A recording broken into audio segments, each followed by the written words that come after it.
Thank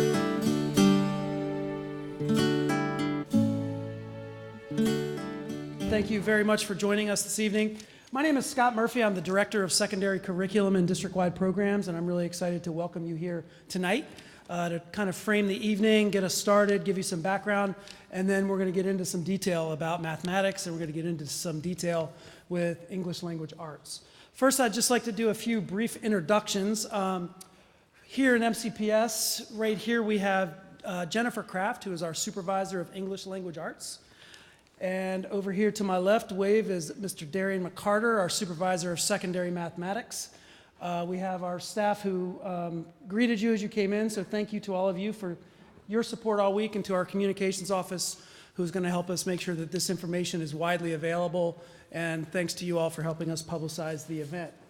Let's see who's here in the audience. How many of you are current elementary school parents? Okay. Current middle school parents? Couple of you. Any high school parents? Okay, both levels there, so good. So we're going to hopefully address all of your questions and the interest that you have that brought you out tonight. A little bit about how things are going to flow tonight. I also, before I do that, I do want to thank again our partners at LearnZillion who are here. Wave LearnZillion. You're going to be hearing directly from them about the mathematics curriculum. And StudySync McGraw-Hill. Back here, you're going to be hearing from him directly about the English language arts curriculum. So again, thank you to our partners for joining us throughout this week. So here's how tonight's going to flow. I'm going to get things started for a few minutes and just give you some framing, some background, some orientation. Then we're going to transition into mathematics. We're going to spend about 45 minutes going deep into the mathematics curriculum, hearing from LearnZillion, and answering your questions about mathematics. Before we jump into mathematics, I did want to spend a few minutes just framing the conversation tonight. And if you have or haven't been closely following the adoption of the new curriculum, wanted to provide a little bit of background about kind of what got us here today.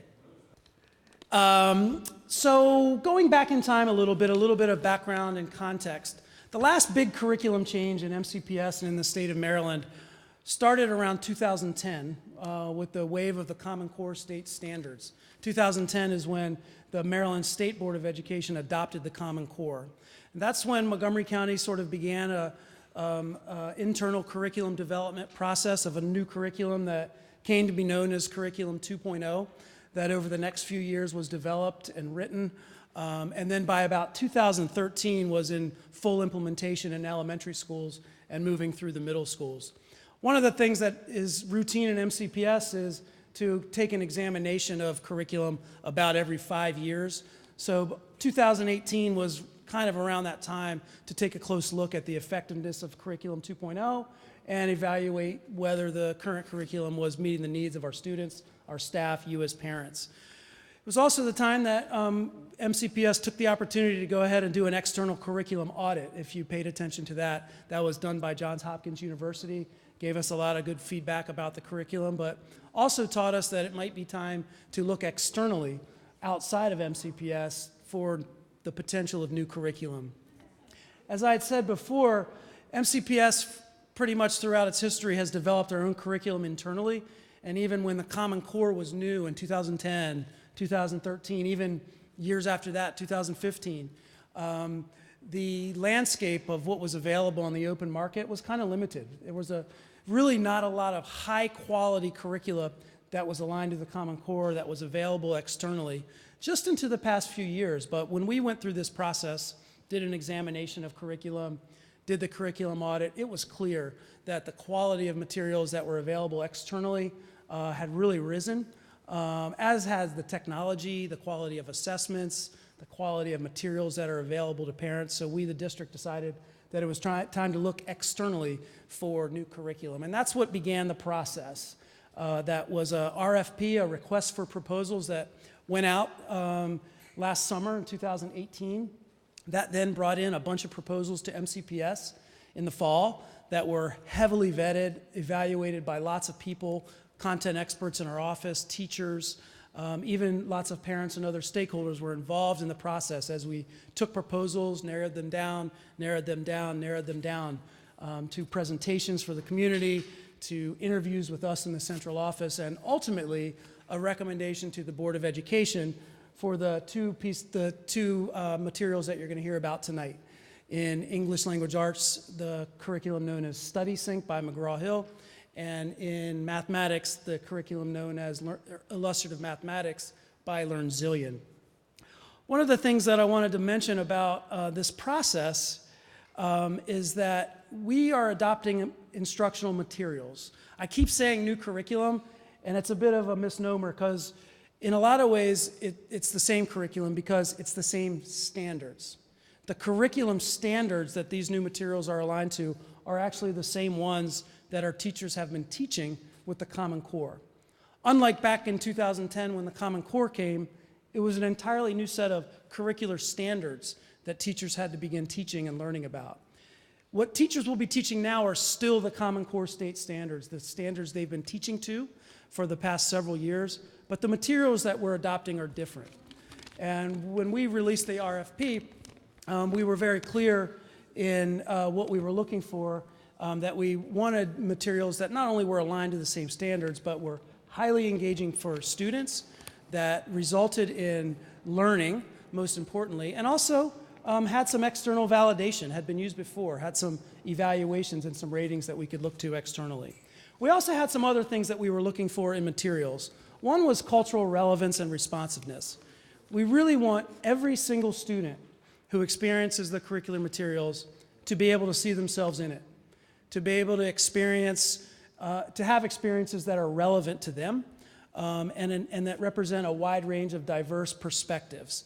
That includes diverse authors, that includes diverse texts, but most importantly, materials that engage students, that are relevant to today's world, and again, that students see themselves. Tonight, I think you'll see some examples of that, and it was really important to us as a district that the materials reflected that as we considered them. The other piece that was really important to MCPS was materials for parents, for you. We'd learned a lot in Curriculum 2.0 about what worked and what didn't as it relates to providing parents with materials to help your children at home, to stay on top of the learning, to stay on top of what's happening in class every day. And so we are very, very confident and optimistic that you're going to have a much better experience as a parent with these new materials. And you'll see a little bit of that tonight, not only online, we're going to demonstrate a good bit online tonight, but also through hardbound print. You are going to be seeing books come home in mathematics and in English Language Arts. Heard a lot of feedback from parents over the years about the absence of books. It is a new world with the digital technology, but we also know that there's still a time and a place and an appropriateness and an effectiveness for digital print. And so you'll be able to see tonight the actual workbooks that your children will be bringing home with the new curriculum. The other thing that you'll be hearing about tonight is this balance of print materials that you can put your hands on, as well as digital content. And that is the world that we live in, and we're trying to be working with our partners to be very strategic about that balance. You're going to see a lot of online content tonight, but I just want to say that that's mainly because we're presenting on a screen. And our partners will show you how there's a good balance of print and digital. You'll see a lot online tonight, but everything that you see online is also replicated in the books. And again, ultimate goal that there are materials that are much more usable for you to support your children at home. A couple of things about the curriculum themselves. One of the things that I wanted to mention in the evaluation process, one of the things that was critical to the process was external ratings, validation from other places that these curricular materials were proven to be effective. One of the things that's used for that is an organization known as EdReports. It's kind of the consumer reports of educational materials and curriculum. And so those EdReports hires educators and teachers to spend dozens and dozens of hours reviewing materials, hires experts to review materials, and publishes ratings publicly of curricular materials. Both of the sets of materials that you'll hear about tonight were the highest rated in mathematics and in literacy externally, separate from MCPS, and was one of the really important pieces of criteria for us that materials had been evaluated externally with a high rating, in some cases the highest rating in the country. That validated what our internal people said, our core teams of people who reviewed the materials with interviews, with presentations, references. And so Learn Zillion, Illustrative Mathematics, is the highest rated middle school math curricula in the country on Ed Reports, and our teams throughout the process validated that finding. Similarly, in English language arts with StudySync, McGraw-Hill, also among the highest rated with Ed Reports, but frankly, just hit it out of the park in our processes internally when our folks looked at these materials, and I think when you get a glimpse of it tonight, hopefully you'll probably agree. Before I close, I want to talk a little bit about implementation, so you have a sense of what's going on and when your children will begin to experience these new materials. Phase one is happening right now in the spring when we are introducing the materials to you, parents, the community, to our teachers, and to our district. We've in fact begun training of our teachers who will be implementing the first year. Some training happened a few weeks ago, last week. Learn Zillion is here this week with math teachers, and it's just really picking up steam for this phase one where our teachers will begin an introduction. The other thing that's going to happen is all of our teachers, district-wide, in middle school, will get digital access to the curriculum right away, like soon, I think. I forget exactly the date, but it's like any day now. All of our, did they? Okay. So all of our teachers are in or will be in to begin exploring the materials regardless of when they're going to be implementing, which is a really, really important part of implementation, the curriculum study and the knowledge base to deliver the curriculum. Phase two will happen this summer where the teachers in Cohort 1, and I'm going to get into the cohort some more in just a second. This summer, the teachers in Cohort 1 will get a deep dive, intensive training this summer before implementation. And that will then be followed up with ongoing training during the year. One of the lessons learned from the past has been that we have not provided enough professional development, particularly during implementation. 1 or 2 days over the summer is not nearly enough for teachers, and so the training will continue over the school year to ensure effective implementation. The other thing that is important to note here is we are rolling out in 2 cohorts, Cohort 1 and Cohort 2, and I'll share with you that in just a second. And just wanted to mention that this was recommended by the audit from Johns Hopkins University that we roll out in phases for a couple of reasons. One, to ensure effective implementation in the first year, to be able to effectively learn, effectively support, get it right from the outset, and then bring to scale. The second piece is what I just said a few minutes ago about the importance of curriculum study. In order to do this effectively, and I think we've learned lessons from the past, that we can't just hand teachers a new curriculum, train them for a couple days over the summer, and expect it to be successful for all during the school year. So we're trying to be very strategic about the introduction of materials, the curriculum study, the rollout over a couple of years, and phase in as quickly as we can. So that will start this fall for the schools in Cohort 1. That is 24 of our middle schools are in Cohort 1, and the remaining 16 middle schools are in Cohort 2. So let me just show you that. And this is just the sort of the general roadmap of how that's going to look over the next couple of years. So the Cohort 1 schools in the fall will start with 6th grade English and Math 6, 7, and 8. And that's the rollout plan for the first year. Again, to ensure proper support, proper implementation, and ensure that it goes well the first year. Notice that in math, the accelerated courses such as the IM course and algebra are not included. And one of the reasons is because we're going to need to spend the next year working with our partners in math to examine our accelerated pathways in math and sort of determine how the materials will fit in for courses like IM and Algebra 1. I want to be clear that the accelerated pathways are not going away. Some form of acceleration, whether it's in our IM course or another course that we develop with our partner, will remain part of our pathways in MCPS, as will algebra in middle school, whether it's in 7th or 8th grade. It's just a matter of how we align the standards and get there, which we're going to take the next year to study and then begin to implement the following year. It may bring about change to a course like IM, it may not. But the accelerated courses aren't part of implementation the first year.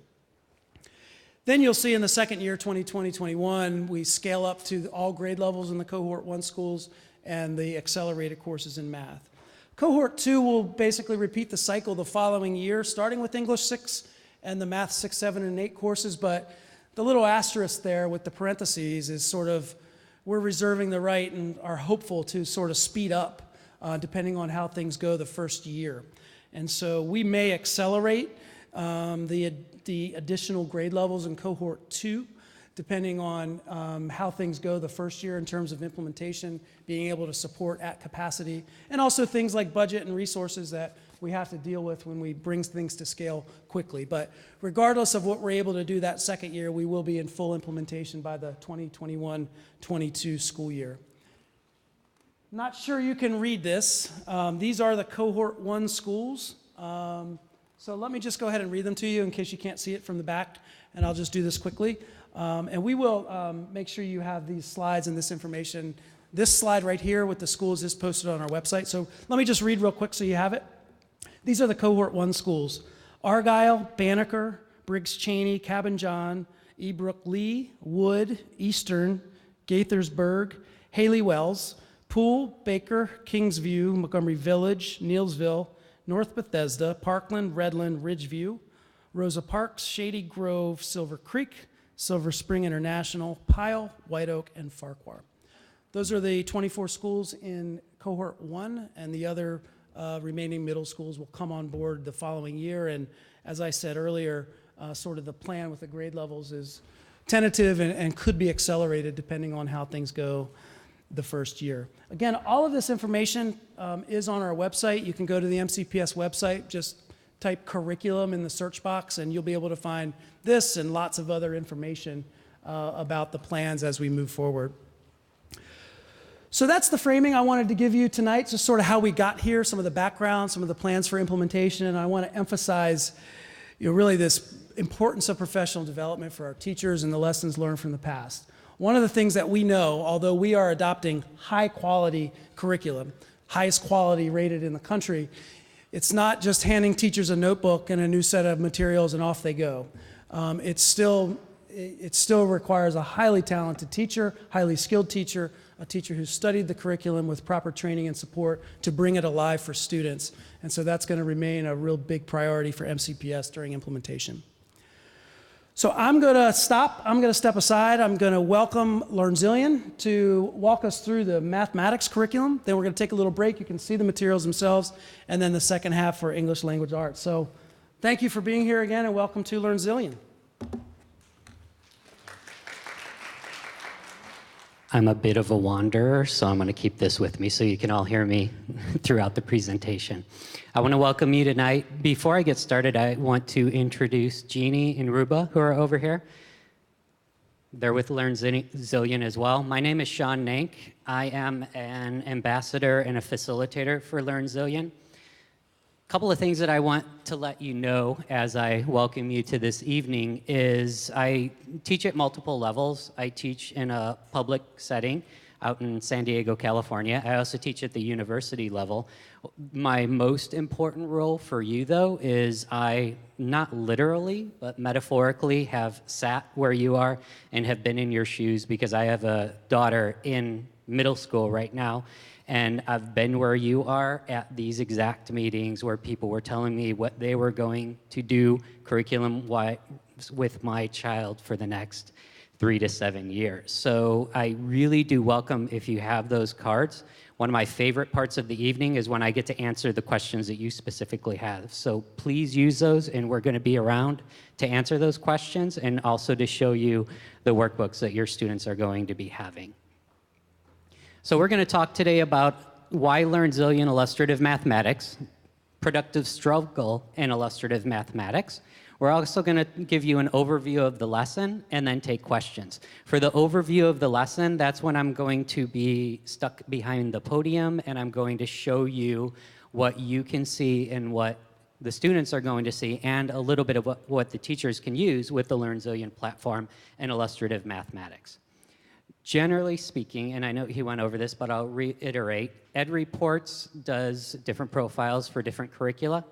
For us, for LearnZillion Illustrative Mathematics, we scored a 14 out of 14 for focus and coherence. We scored an 18 out of 18 for rigor and mathematical practice. And for usability, well, nobody can be perfect, so we lost 1 point there, but that's okay.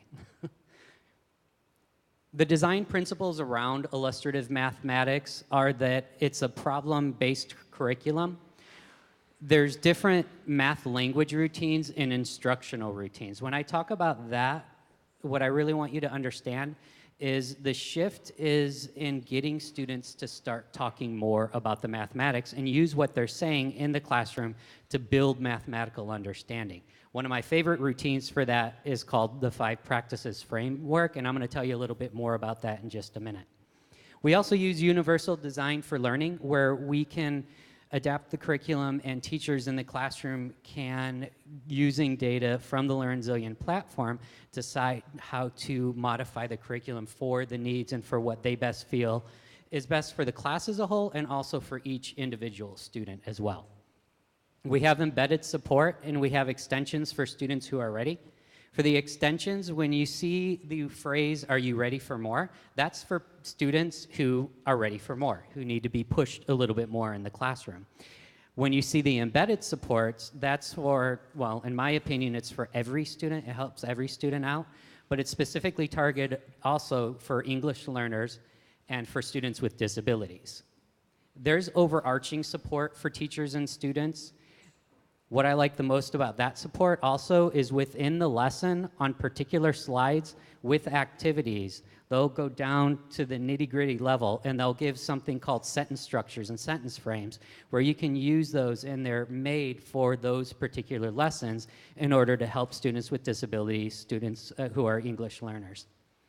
For the 5 practices, this is I'd like to say it's my favorite, but there's a lot of different pedagogical strategies that I love that are embedded into this curriculum. With the 5 practices, we're anticipating, monitoring, selecting, sequencing, and connecting. If I'm going to be totally honest with you, I first heard about 5 practices a little while ago. There's a great book out about it. I went into my classroom. I thought, I want to do this every single day. And then I looked at my traditional curriculum, and I thought, okay, what problems am I going to do this with? All right, I picked some problems. Now I have to anticipate, monitor, select, sequence, and connect all of these myself as an individual teacher. And it was a lot of work. I had to figure out what I was going to do when I walked around and helped students. I had to figure out different types of ways of doing the mathematics, and I had to figure out which ones of those I want to bring up to the classroom to model, and in which order they need to be brought up in. So long story short, it took a lot of time and there were a lot of other things I had to do, so I didn't really do it all that much. The really wonderful thing about this curriculum is this is embedded. As a curriculum writer, I can say when you write curriculum, it's easier to write the curriculum. What the hard part is getting people to understand what your intent is when they bring it to their classroom. So what we've done is we've integrated these different strategies. So you know during a warm-up, you're doing an I notice and I wonder, a strategy for teaching the students. Or during the activity, you're doing a 5 practices. Or during the cool down, you're going to do something else. There's other things called information gaps. There's a few different strategies that are embedded, and the teacher knows what's suggested for the warm-up, for the activity, for the cool down. So they're not recreating everything from scratch, and they can use that as a basis to help plan and, even more importantly, to think about things that they didn't have as much time to think about because a lot of the work is done for them that we have traditionally had to do. These are all approaches that enable greater equity of access. I've been teaching for 23 years. I'm here right now because I'm on spring break, but I was just in the classroom last week, and I was just using some of the sentence structures I was telling you about and the prompts and everything related to the students with disabilities, universal design for learning, English language learners, and the extensions for students who are ready for more. It's really nice to have those embedded. Speaking personally, using this in my own classrooms, it takes a lot of the guesswork out, and if I'm stuck or if I hear something that I wasn't quite anticipating, they've anticipated a lot of those for me. Within teaching notes that I'll show you in a minute, they label student misconceptions. So before I'm even in there with the students talking about the math, I already know what to look for, where they may go wrong, what they might say, and what I can say or ask in response to that within each lesson. So productive struggle and illustrative mathematics. You have, on one end of the spectrum, no struggle at all. That's the classroom that you're in where teacher asks a question, every single student raises their hand, nobody's being challenged, everybody knows the answer. It feels good, but you're not really building as much as you could be in the classroom. Destructive struggle is where I do not want my students to be as well. It's where I'm pushing them too far. I'm not giving them the feedback that they need. I'm not giving them the support that they need, and then they'll shut down. When I tell people that I'm a math teacher, they tell me usually their experience with mathematics, and I've come to find out that a lot of people have experienced destructive struggle in K through 12 mathematics.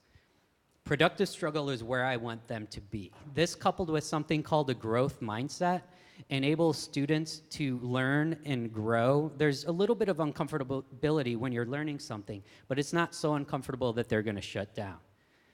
This sounds a little ambiguous. Do you want me to share a personal story about productive struggle so you can understand? Okay, so I'm going to talk about my daughter for a second. She started doing things early on in life, and the thing that stuck with her was dance. She started taking ballet, then she started adding another genre of dance, and then another genre, and then another, and I thought that she would be really good at hip-hop, but she didn't want to sign up for hip-hop. She was already taking everything else. She didn't have the time for that. So I made her a deal. I had never taken a single day of dance class in my entire life, and I told her, though, in spite of that, there's a kids class and an adults class. You sign up, I'll sign up. So she said, great, let's do it. So we started in the same week. She went to her kids class. I went to my adult class. When I went into the adult class, the adult hip-hop class for the first time, I had no idea that I'm also my daughter's Girl Scout leader, and I had no idea that my co-leader was there. And I thought she had taken the class before, but it was her first time taking the class. Within the first minute and a half of the class, I could not bear to look at myself in the mirror because I looked utterly ridiculous. I could not get through the warm-up. Has anybody taken a dance class before? Yeah, then you know something that I didn't know, which was when you warm up for a dance class, you actually start warming up by dancing. And I was not good at it at all. I stayed there for the hour, and so did she. At the very end, we both ran up to each other, equally passionate about our experience. And I said, that was one of the most difficult things I've ever done. And she says, I know. And I say, I'm going to see you here next week then, right? And she was very colorful in her response. But basically, she said, there's no way you will ever see me in here again. She was that destructive struggle fixed mindset. I tried it. I saw myself in the mirror. I wasn't good at it. I even did it for a whole hour. So that's not me. I was not born to be a dancer. I'm no good at it. I quit. And she's never been back since. I had the opposite feelings about it. I thought to myself, I tried it. I could only look at myself in the mirror for 5 seconds, and I ignored the mirror for the rest of the hour because I looked so bad. But in a month, if I keep at it, I'll probably be able to get through the warm-up. And maybe in a couple of months, I'll be able to do some of the moves. And in a few months, when we're on stage in front of a bunch of people, I'll have it down enough that at least people won't be laughing at me when I'm on stage. But I gave myself that time in the productive struggle with the growth mindset to realize that if I keep with it under the right conditions, with the right curriculum, then I'm going to be able to do it better than I did it before, and I'll continue to improve. That's what we want in the mathematics classroom. We want people to feel like they can succeed, and we want to give them that sweet spot of the productive struggle with the growth mindset. It's not a matter of you were born to be good at math, you're great at math, you're smart, and you, well, yeah, you weren't born to be good at math. You don't have a mathematical mind. Well, you're smart at other things, but a lot of people aren't good at math. A lot of people aren't smart at math. That's the message we don't want to send. Everybody can succeed in mathematics if they're in that productive struggle growth type of mindset. That's embedded into a lot of the curriculum. Now, teacher talk, what we want is that to go down. And for teacher effort, I'm going to modify that in just a second. But as the teacher talk goes down, the student talk starts to go up. And as the teacher effort goes down, the student effort goes up. I'm going to explain that a little bit. When I say teacher effort and student effort, I like to tell people that since I got my credential a couple decades ago, I like to tell people that I'm classically trained in mathematics. In other words, I learned really well how to show people how to do the math, how to get them to do it the way I did it, and then how to do it on call in worksheets and on tests, exactly the way I did it. But that's not what we want to do anymore. My effort used to be at me figuring out the math, me learning the math, me doing the math. So the student effort mathematically was pretty low. We want to shift that. As far as the teacher effort goes, though, I don't really view it as a downward arrow. I view it as a horizontal effort, because the effort is not going to decrease. What's going to happen is it's going to shift into another genre, where my effort now isn't for me to do the math, it's to support you in doing the math. It's to monitor your conversations. We synthesize every lesson, and what I'm doing is listening for what you're saying so I can build on your understanding. Spoiler alert, we're going to get to where we were going anyway, but we're going to get there in a different way. Joe Bowler is big in the math community in terms of growth mindset, and she says math is too much answer time and not enough learning time. What we want to do is shift that answer time and give students more time to learn the subject, to engage with the subject. We want to take that performance time and we want to shift that to learning time. One of the things that I do love about this curriculum as well is that, have you ever seen a pendulum swing back and forth? There's a sweet spot in the middle that we want to be in terms of the curriculum as well. It's not 100% about conceptual aspects. It's not 100% about procedures. There's a happy medium with them. We'll start with the conceptual, but there does come a time where I want to know in my classroom, can you solve this problem? That's embedded into the curriculum. Each unit is in blocks. We're going to synthesize every lesson in the unit, and there's going to be maybe 2, 3, 4 lessons down the line where there's a pause point, and we're going to make things concrete. So if you're thinking this is a curriculum where we're going to discover every single day, and we're only going to understand the concept, and then you're going to put a basic equation in front, and they're not going to know what to do with it. That's not what it's like. It'll build up to that, and they'll be able to perform mathematically. Do you want to take a look at an overview of a couple of things within the lesson? Okay, so here's where I shift over, and can you hear me in this mic? Okay. One of the things that I want to make sure to show you is right in here, there's something called, in units as a glance, there's something called family material. As a parent, this would be the thing that I would be going to with my kid most often. With the family materials, you're going to have a record of different things that are going to be covered. You're going to be able to see things that they're doing in the classroom. You're going to see different solutions. You're going to understand parallelograms. And my pitch to you is not that you need to look at this and you need to teach your kid at home about parallelograms. It's more this. I love my daughter to death. We communicate very well, but many times when she comes home, I say, "How was school?" "Good." "What'd you learn?" "Nothing." "Really? You learned like all day long? You learned nothing?" "Well, I don't know." "What'd you learn in math?" "Stuff." For you, it'll be more a matter of, what'd you do in school? If you get the same response as I do, "Nothing." "What'd you learn?" "Nothing." "Well, how about those parallelograms that you're doing?" And then it gives you an entry point. Well, at first they'll think that you have a camera in class and you're spying on them, which isn't a bad thing, but it allows you to engage them more concretely, because I find if I ask generalizing questions, I'm gonna, of no fault of her own, get a generalized answer. But if I say something like, "Hey, I see that you started solving equations today in class. How did that go?" Then that gives them a cue and a reminder, and it engages them with you more. So that's one of the things in this platform as a parent that I'm really excited about. Generally speaking, for the lessons, when you land on the page, there's going to be 6th, 7th, and 8th grade materials. Within those, and I'm just going to click the first one each time, within the grades, you're going to be able to see pacings for units. You're going to see course overviews, and I'm just going to go into a lesson here. So I'm in grade 6, unit 1, and we'll just open up lesson 2. One of the nice things about this curriculum is that it's going to be familiar enough to the students and that you're going to have a warm-up activity. You're also going to have an activity itself. So the warm-up is designed as an invitation to mathematics. There's a phrase in education that says high ceiling, low floor. I think of these as high ceiling, no floor, where every student, regardless of their mathematical abilities, is going to be able to engage in meaningful conversations about the warm-up. Everybody has something to contribute.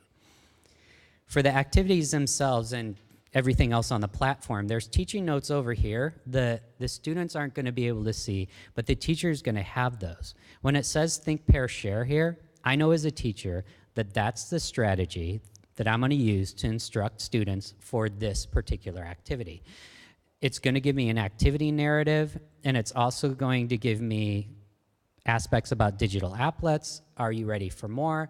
Interventions, possible misconceptions. It'll give me a lot of information that's a basis not only for me in the classroom, but for me to collaborate with other teachers and talk about the lesson as we're planning.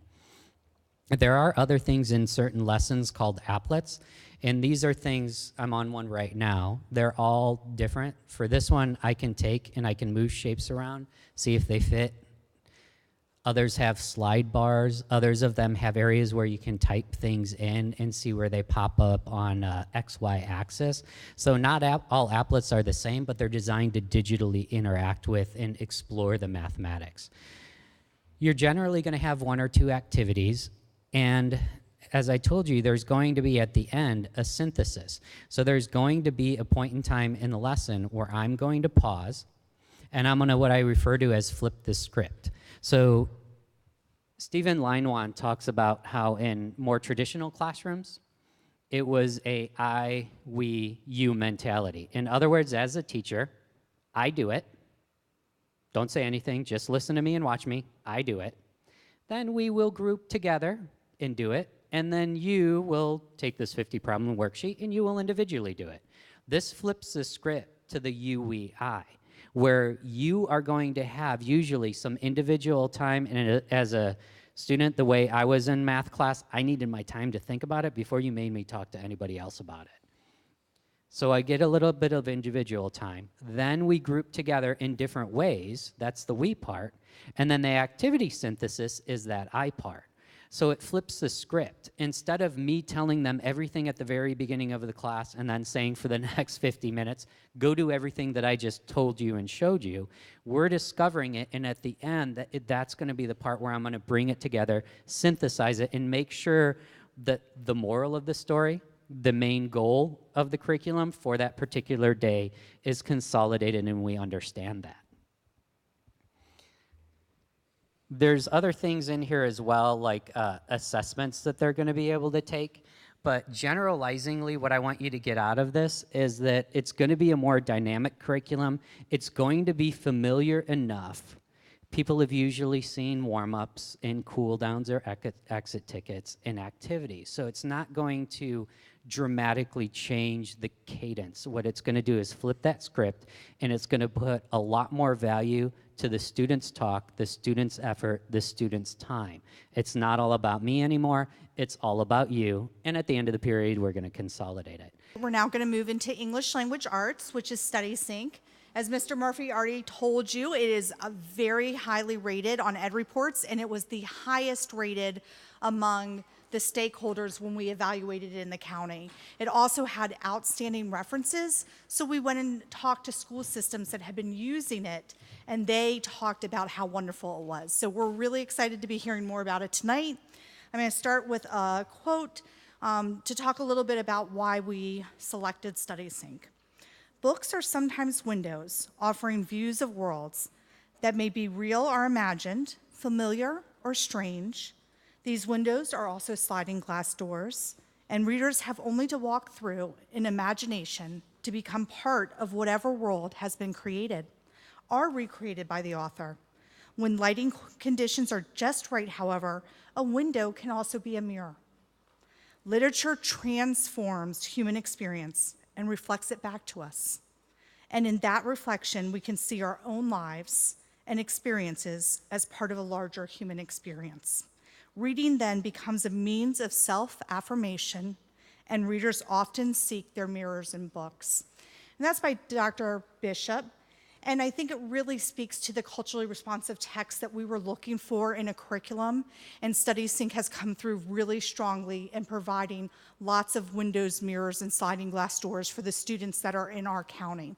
So I'm going to introduce Glenn Diedrich, who is from McGraw-Hill StudySync, who is going to walk you through the program. At the end of this time, we'll have time for questions again. So if you need more index cards, let us know, because we certainly do want to answer your questions. So thank you. Hello and welcome. My name is Glenn Diedrich, one of the curriculum specialists from McGraw-Hill Education. A little bit about my background. I was a middle school teacher in Milwaukee Public Schools in Milwaukee, Wisconsin. Happy to be here because it was 70 degrees here today, and there's about 6 inches of snow on my front lawn as we're speaking right now. So this has been very nice to be here all week and avoid maybe and hopefully the last snow of the year. I taught for 10 years, and for the last 21 years or so, I've been wandering about the country, sharing content and developing the content that you see here. There are a few things in kind of introduction of StudySync that I think are really important to understand. The first one is Robert Romano, the CEO and founder of it, was a parent who had a student come home, his children come home actually, with a big, large anthology, a big, giant book of literature. And the students were just horrified by the idea that they're going to have to read from page 1 to 1,110 or something. And he wanted to really bring it alive because he was a movie producer. And so he, at the time, was also what we were looking at with Common Core. And so he built a program completely based upon the Common Core standards, which are the standards that are used here in Maryland. And then he took that idea of making sure that we would make literature and reading exciting for students and built that into what we're looking at today. So that's where StudySync was started. What I'm going to do is I'm going to take you through the teacher experience so that you understand the philosophy behind the program, and then we'll see what your students will see and what you'll see at home. A couple of other things that are really important is this is a living curriculum. So what I mean by that is that there's a core curriculum that I'm going to share with you out of the gate here, but there's also a library where we add new selections almost weekly, almost daily. Teachers, parents, students make those selections and those ideas. So you're going to see that as we look through the living curriculum. The other thing that's really important to remember is that we're here to empower our students. A lot of the questions we had over here was about acceleration or meeting the needs of a specific student, and we do that. We meet them where they're at, we grow with them, and we empower you and your students for a lot of their own learning, and I'll show you that when we talk a little bit about the library. And finally, just to kind of get it out of the way, the program's available to you in 3 different ways, actually 4 different ways. The first is there's a full-on print. So if you're teaching by candlelight or the internet is down or any of that type of stuff, you do have a print book. You'll note that you'll have 6 of them over the course of the year, and these are consumable. So your child will be able to take this with them when they're finished and enjoy that literature going into the future. You'll also be able to see all their highlighting, writing, note-taking, and other aspects of that. The second way, it's completely available on phone or tablet and offline. So if the student does work offline on the bus, on their way rushing into school in the morning, and they finish it, when they get to school and sync those 2 things up, the online version and the offline version will mesh up with each other. So you do have that available offline as well. And then the third one is where we're going to be talking about the majority of the time here today in the MyDot platform. So when you log in, when a teacher logs in, so this is the teacher view, she's going to see the 6 units. Just as I mentioned, we have 6 books, and then you have 6 units, and everything is put into a unit based upon a theme. So you'll notice here, testing our limits, you and me, in the dark, personal best, making your mark, and true to yourself. So what we're doing is instead of doing things in the past where we had that big giant book, poetry, drama, informational text, and you'd be like, when we did poetry for me, it was like, I don't want to do poetry. And now it's based upon a theme or an idea. So you're going to read a poem within one of these themes in order to really be able to understand that content. So what we're going to do is we're going to look at making your mark. So I'm going to go to the core ELA unit itself. And everything is a routine in StudySync. So you'll notice on the left-hand side, you have the unit overview, the integrated reading and writing, the extended oral project, ELL resources, the novel studies, and end-of-unit assessment. Every unit in every grade has that same system. And this actually rolls through high school as well. So as a student is using this program, they're going to really be very comfortable with analyzing and utilizing those pieces. Now, as I mentioned earlier, Robert was a movie producer.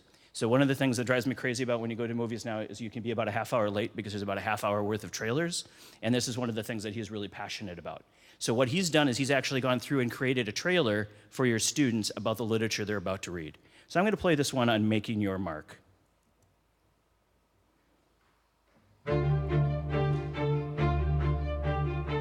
Fate, destiny, the stories we tell. A young girl goes deaf and blind, and a teacher steps in. A student goes to school while protesters try to block her path. How do we face challenges?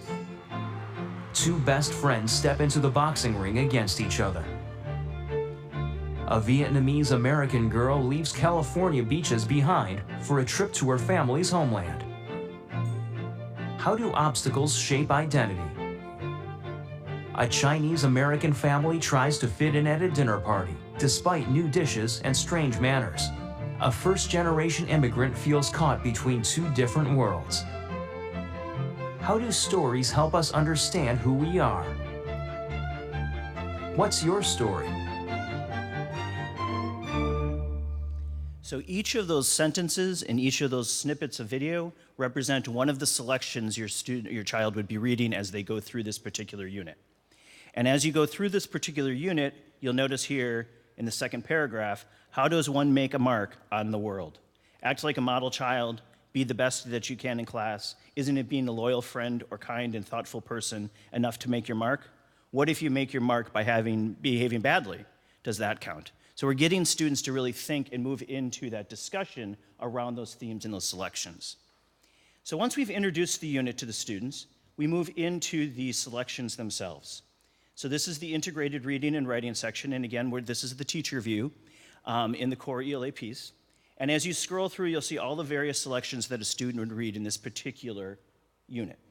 We're going to go down to the Amigo Brothers and move into that unit itself. Now, one of our authors is a gentleman by the name of Dr. Doug Fisher, and Dr. Fisher believes in the close read process. And so the close read process has 3 steps. The first step is the first read. The second step is building on the skills that you need to be able to do a second read and do a deeper analysis and a writing prompt based upon the literature and things that are there.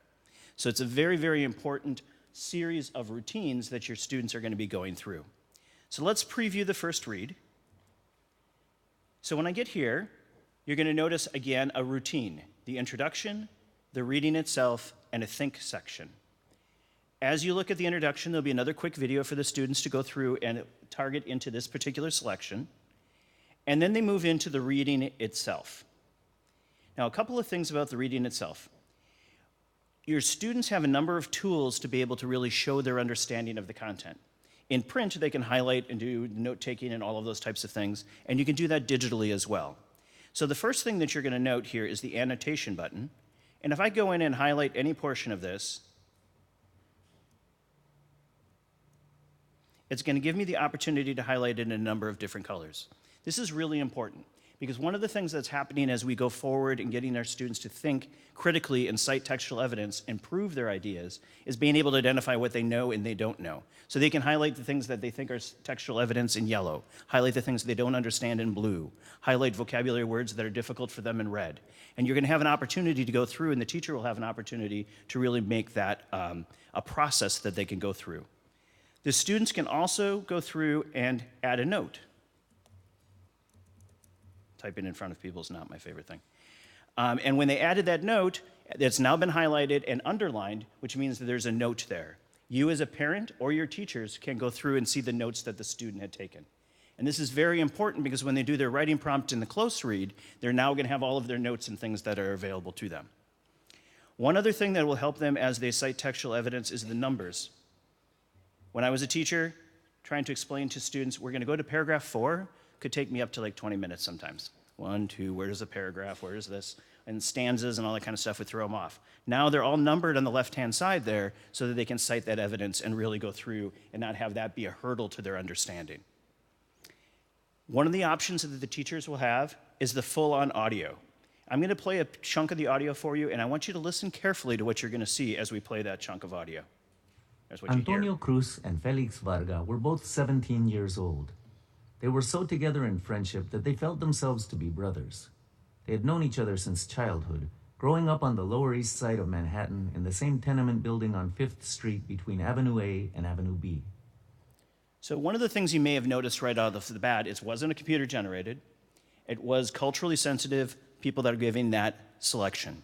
If the selection is actually where we could use the author or we could use a primary source, such as Winston Churchill, you'll actually hear that voice as well. So the students are getting the authentic reading. In middle school especially, my students would read, hello, this is exactly what I've read here, and it would be very, very boring and monotone and it wouldn't go anywhere. And here they're actually getting that authentic hearing.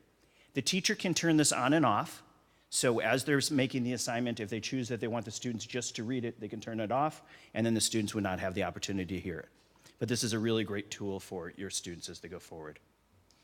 Now, one of the other things in the read is we were talking a lot about differentiation and making sure we empower our students for their own learning. So you'll notice up here in the left-hand corner this proficiency button. This will not exist in the student book. And what happens is you'll notice that we have English language learner beginning, intermediate, advanced, advanced high, and approaching levels. The teacher can differentiate the note-taking tools and the tools for understanding for the students by clicking a button and allowing the student to have what's called a scaffold. So I'm going to go to the beginning, and you'll note that once I go to beginning, this little tab showed up called scaffolds. And as I scroll through the scaffolds, it's going to give vocabulary support, additional note-taking support, and other tools that the students need for that particular ability grouping. So you're able to go through and differentiate in every single selection on every single page for your students, all the way from students that are struggling through the advanced students that are there. The scaffolds can also be turned on and off, and the teacher can change the scaffolds throughout the year. So if the student improves, which we hope they will all do, they can actually remove the scaffolds or actually put the scaffold at a higher level. So we've done our introduction. We've done our reading. Oh, one more thing, I'm sorry, the language. So for every chapter, for every selection, there are language summaries about that selection in the languages that you see up here, so that you can actually go through and read a one-page or less summary of the selection for students or for parents if you need to understand that content in another language. And for Spanish, we do have a number of novels and a number of selections that are all in Spanish as well. So you'll see those as we get into this. So those are some of the tools that help differentiate. So once we've done the introduction and the reading, we move into the thinking portion. And this is the first place that students have the opportunity to do writing. So you'll notice that this particular selection has 5 questions, and the students can type those questions right here. If they're going to answer the questions in the book, they have that ability to answer it in handwriting or writing as well. One of the tools that's very helpful is this split screen mode, which will allow the students to see all of the highlighting and note-taking they did on the left, and then be able to answer the questions on the right. So very, very advanced tools. A lot of times you have to open up 2 screens or 2 tabs or that type of stuff, and everything is in one place for the student to be able to go and address those issues. So once we've done the first read, we move into the second area, where we're going to go through and talk, in this particular case, about the skill of character. So skills are embedded throughout the program, as is grammar and as is the writing process. And I'll show you a grammar example here in just a moment. But the skills are also in the library, which I'll show you in a little bit. But there's over 2,000 skill lessons available to the teacher or to you, the parent. So if you're going through and you want to have the students go through and deal with a reinforcing of a skill, or if they didn't understand it, you can review that particular skill itself. So I'm going to go back to preview. And again, we'll have our routine. You have the definition, which is a video, and then the vocabulary, very, very important. One of the things that we've learned from all of our research is that students need to have the vocabulary front-loaded. And there are 2 types of vocabulary. Academic vocabulary that comes from the standards. This is what every 6th grader, 7th grader, 8th grader should know. And content vocabulary about the vocabulary of that particular selection. So here they're going to have their vocabulary terms on the left, the form of the vocabulary, and then the ability to drag and drop the meanings into the vocabulary piece themselves. This dragging and dropping is very important digitally because this is what's called a tech-enhanced question. So when students go to take standardized tests today, or when you go to take a driver's test, or you go to do almost anything, you're dragging and dropping, checking all that apply, all of those types of things. And our research has shown that some of our students didn't know how to do that physical action. So now they have that ability to go forward and practice that regularly in that vocabulary portion. After we've done the definition and the vocabulary, we model for the students this particular skill. So we're talking about character. So in the second paragraph there, analyze how characters' thoughts, internal responses, and words and actions, external responses, develop the plot using the questions as a guide. This could be self-guided for the students. Teachers might put the students in groups. They may be in pairs, but then they're really getting under the hood of understanding that idea of character as a skill. And it wouldn't be complete without them having the opportunity to practice that particular skill. So they're going to do the your turn. So what we've done so far is we've done our first read, giving them the basis of the information that we're looking at. We've done our skills so that we can now move into the close read of the reading process. So we'll scroll back down here and preview the close read. Now the close read is where they're going to apply that skill that they've learned about character and apply other pieces. So we review our vocabulary again front-loading the vocabulary for our students with our drag and drops. But you'll notice here when we do this, we now are asking them to take it to the next level because they're going to be able to write a sample sentence using that term or that vocabulary word. So we're applying the content that they've learned in the first read into the second read process. We move back into the reading portion. So here you have all of the different things that are listed there. So you have all of the skills focus and the opportunity for students to read, the scaffolds and organizers for students. And then you move into StudySync TV, which is going to model that collaborative discussion for students. So I'm just going to play about a minute of this so you get an idea of that modeling. And these can go full screen. There's a transcript that's available, and these are all closed captioned.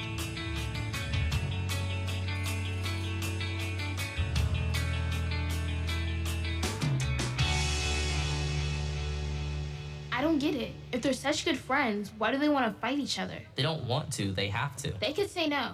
But they're boxers. It's what they do. They call each other brothers, but brothers don't beat each other up. Actually... Okay, but you know what I mean. I don't like fighting either, but I don't think I understand the story well enough yet. Well, should we look at the prompt? I got it. What efforts do Antonio and Felix make to achieve their dreams? What do their efforts reveal about them? In what ways are Antonio and Felix similar and different from each other? Now, having been a teacher, when the first time I saw this, I'm like, my students didn't talk like that, especially when they were first learning how to do collaborative discussion. But now that I've worked with students for years in utilizing StudySync, they actually start talking like that, which is the actual way that you want your students to be able to interact with one another in a very meaningful way, and citing the sources and using various sources to be able to answer those questions. So they've gone through then and watched the StudySync TV, and again, this is in the student part of it as well, so they can watch this as many times as they want. We now have them go to their writing prompt. You'll notice the writing prompt for this particular one is literary analysis. All of the different types of writing that are available on the list of writing for the standards are available to practice with the selections. So teachers are going to have the opportunity to really try very different types of writing. So we're not just doing one type of writing, but we have various types of writing available. In that response, they can go through and type their answers here, and then that would be submitted to the teacher.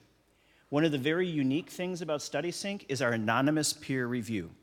So for the longest time, students would write to me.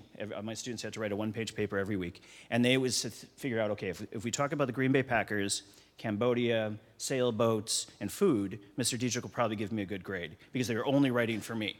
And for years and years and years, they were writing for me, and that would be the information that I'd get in almost every single paper. The anonymous peer review allows them to write for one another. So they were writing for an authentic audience, which is a huge, huge deal, because now they're actually writing that's actually being published to someone else.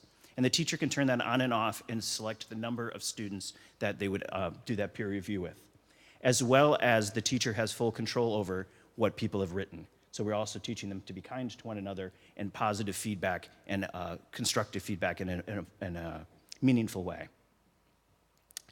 So once we've done the close read, we are now actually completed that particular selection. And that's the writing process. And every single selection that you go to will walk you through that exact same first read, skills, and close read process. So they have the opportunity to really see this routine and really think through that content in a meaningful way. Now, below the integrated reading and writing, you have the extended oral project and grammar. The extended oral project is a writing or a verbal project that the students do that's a longer paper based upon a theme or an idea. And each of these, when you open them up, open up to a series of lessons, just similar to the lesson we saw there in character. In this particular case, it's about the planning of the oral process or the writing process. One of the areas that's really important is the grammar piece. There, as I mentioned, there are over 2,000 skills that are built in there, and grammar is completely integrated into the program. But you're going to notice here that we have pronouns and conjunctions and all sorts of fun things for the students to be able to do as they're going through this particular part of the extended writing or oral project.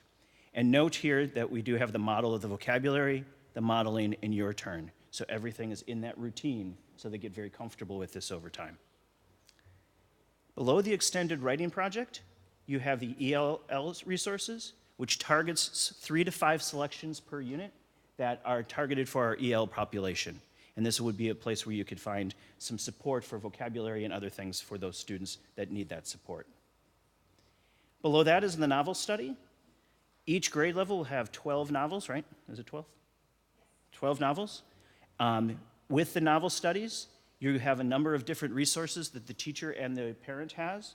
The first one is the teacher edition and student edition for note-taking. So as they're reading the novel, every single chapter or lesson has something that the students are interacting with, and the teachers are given prompts and ways to really bring that novel alive.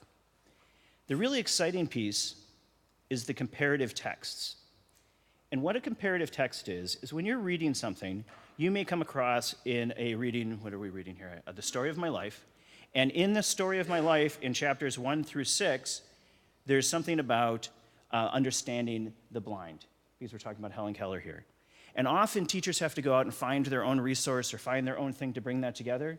Now there's a full-on lesson here for the students to understand that and to empathize with that piece as they're going through and reading this novel.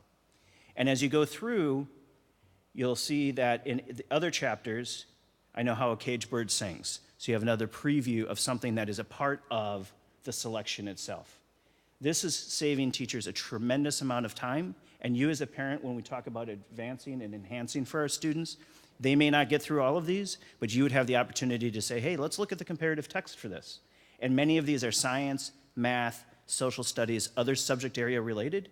So it allows the students to actually see things in a very interdisciplinary way, which is really the objective of what we're doing in middle school and beyond. So after that, oops, I went too far.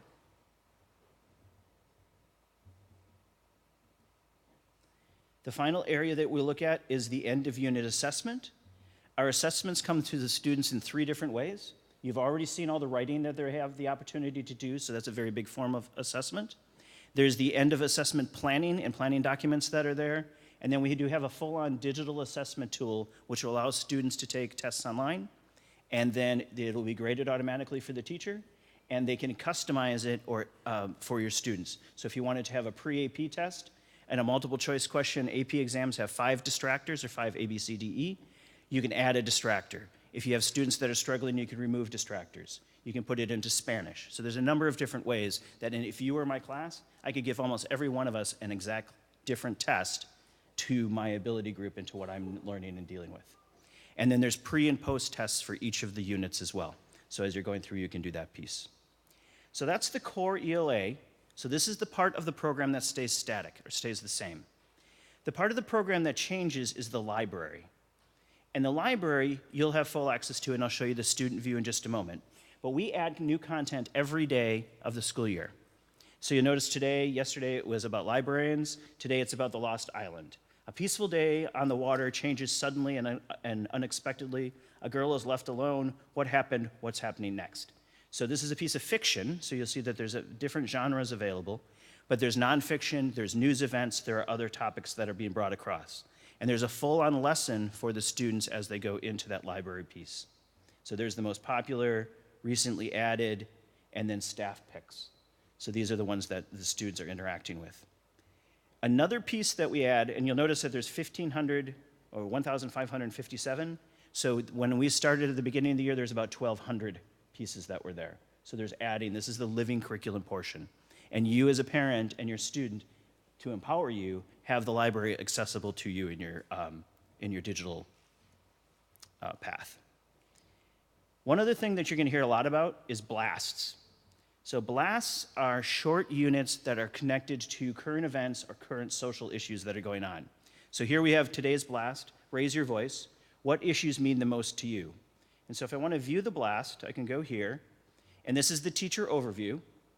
There will be a background and then optional research links. The optional research links can be turned on and off for safety for the students, so that's a teacher choice. And when the student actually does the blast, they have the ability to respond in basically a tweet. So what issues mean the most to you? So they're gonna read this background, they can annotate, they can do the numbers. They're gonna answer that in 140 characters or 280 characters, depending upon what the teacher selects. And then there's a poll that they can look internally in the class or globally of how people answer that particular question.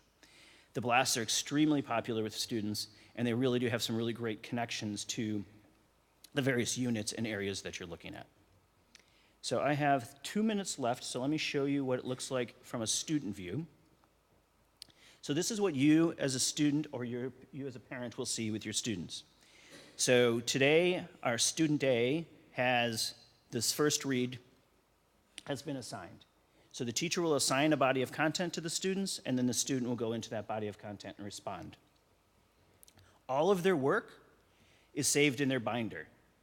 So when they complete something, it moves into the binder, and you'll have all the grades and all the work to see that. So when you're doing things either in print or digitally, you'll have the opportunity to see your students' work at any point in time in the work that they've done. And then the really powerful piece, which we've already kind of looked at, is the library itself, which has all of these additional titles. So if your child really is interested in epic poetry, you can just go to this filter here, and you can filter by all sorts of different topics that are available to you. So every one of these things are tagged. So there's African American literature, Chicano literature, coming of age, dystopia, environment, Native American culture, science and technology. You can see all the different ones here. Grade levels, so you can move into other grade levels. You have access to all of the levels. So if there's a piece that you want to accelerate your student or they need additional help for it, or I was a big history geek when I was a kid, so I have 212 things that I can look at that I can go above and beyond to search and research on my own. And so this gives the students an opportunity to really be empowered for their own learning in their own direction. And then so those are the 3 buckets that the students would have as they go through: the assignments, which is what they're due that day or during that time, the binder, which is all their work that's being reviewed, and then the library, which gives you access to everything that you're looking at. Everything in the core ELA, this teacher stuff that I showed you before, is in the library, but not everything in the library is in the core ELA, because we're adding and growing constantly for that library.